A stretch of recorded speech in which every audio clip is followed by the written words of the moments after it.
We're going to move along here to the Combat Options menu. You'll see that there are a number of settings which will greatly affect your overall gameplay. Some of these effects from the settings are not necessarily self-explanatory, but you can see as you mouse over them, a tooltip is available with a brief explanation.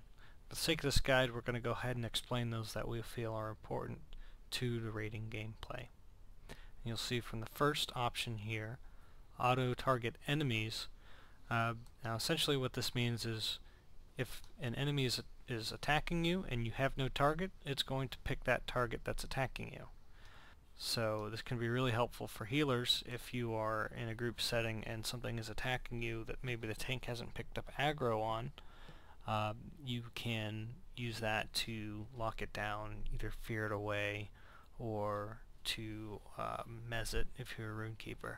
So turning that option on can be pretty helpful, and it will not change your target if you have an existing target. It will only pick up a new target if you don't have a target.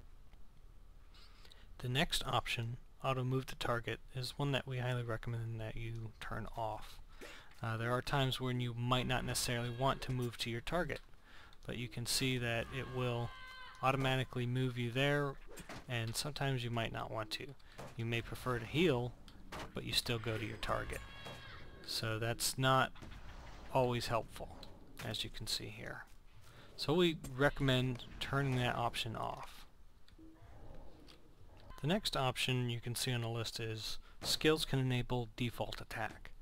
Essentially what that means is skills that are set to turn your auto attack on will automatically turn it on. Not all skills will do that. As you can see, Gwendolyn here is using some skills, but she's not auto attacking, and the target's health is not going down.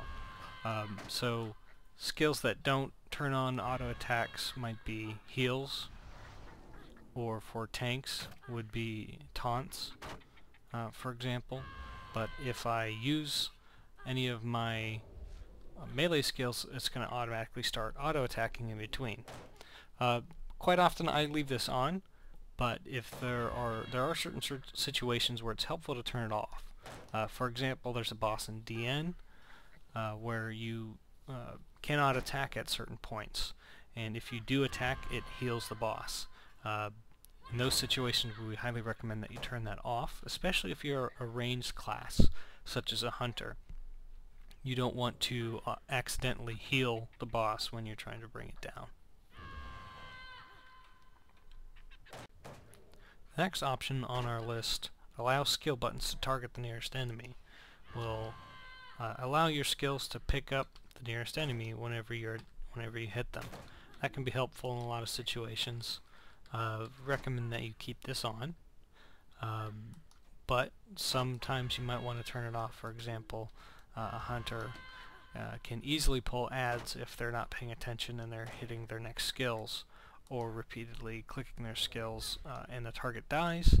If you hit the next skill, it can target your enemy. Now it's not going to automatically fire on that, but if you hit the button twice, it's accidentally going to fire and you could miss pull. So you really want to be careful if you're a ranged class and you're hitting your skills. It might be helpful at times to turn that option off. The next option on our list, Enable Skill Target Forwarding, is very much a must. What that essentially does is allows you to do things like heal through your target. For example, you see that I have this turned off and I'm trying to hit my heal skill. It's not allowing me to heal. When we turn this on, this will allow me to heal my target's target, which in this case Gwendolyn receives the heal instead of obviously the Biting Shrew, which I can't heal. And that can be very helpful in raid situations, so we definitely recommend keeping that on. Another example that we would want to mention whenever you have Enable Skill Target Forwarding is if you have a DPS assist. It can be helpful to target whoever your DPS assist is and just DPS through them. And the next option on the list is Show the Vitals of your selection's target. This is really helpful if you're doing a DPS assist or you're healing. That way you can keep the target that you're healing targeted, and you can still see the vitals of whatever you're killing. Or if you are attacking and healing at the same time, your attacks will go through, or your heals will go through the target that you're attacking, and you'll still be able to see the vitals of whoever you're healing. So it can be helpful in both ways, so that you can consistently heal what you need to heal and attack what you need to attack, and keep the flow of the battle moving without having to manually select your target. You can keep up with everything that's going on. And it's also used by tanks to figure out what mobs are targeting healers. So it can be helpful to for tanks to keep that on whenever they're trying to pick out whoever's attacking a healer so that they can pull it off. The next option on the list is the directional selection indicator. This can be really helpful whenever you're trying to locate the direction of an enemy. So say your target's over here, maybe you don't realize where it is. Whenever you have this on, you can see that down here there are a set of dots that indicate the direction of the target.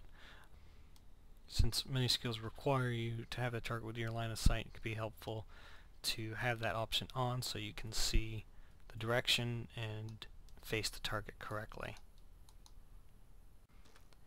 The next option on the list is Enable Combat Particle Response Indicators. This isn't necessarily useful for all classes, but any class that has a reactional will benefit from having this option on. It basically gives you an indication that you have a reactional skill available. And for many classes, that reactional skill response will vary based on what skill is now available to use, or what set of skills. So for example, captains, they receive a kill response, and whenever that option is available to them, you can see down here there's a particle, and then your skills become available to use.